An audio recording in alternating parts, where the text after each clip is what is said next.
खाती देव घर भेज दे, जहाँ खाती देव घर भेज दे।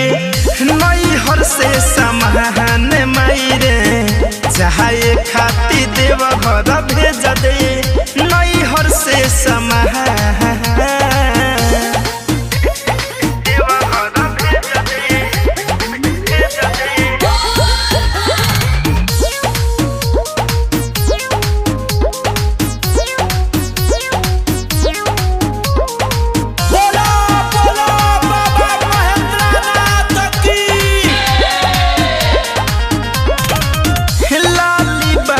बिंदिया भेज दे, गेरुआ रंग के साड़ी वही जा से बुक कर दे, मुखिया जी के गाड़ी।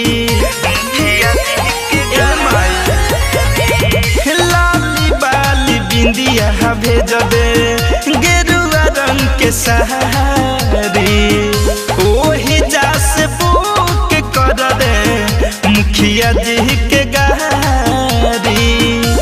जलावा चढ़ाई बयसो इहे अरमान माहिरे, जहाँ खाती देव घर भेज दे, जहाँ खाती देव घर भेज दे। नैहर से सामान माहिरे, जहाँ खाती देव घर भेज दे, नैहर से सामान।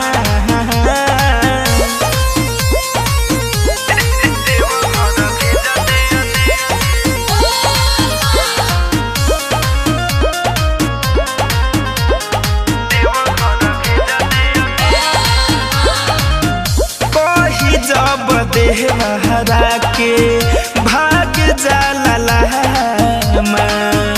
ससुर भसुर न सुने, सुनली नया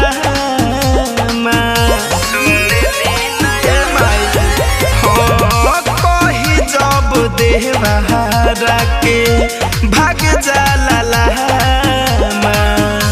ससुर भसुर न सुने, सुनली नया दीनस धनंजय जी तू जई है बिहान माहिरे, जहाँ खाती देव घर भेज दे, जहाँ खाती देव घर भेज दे। नैहर से सामान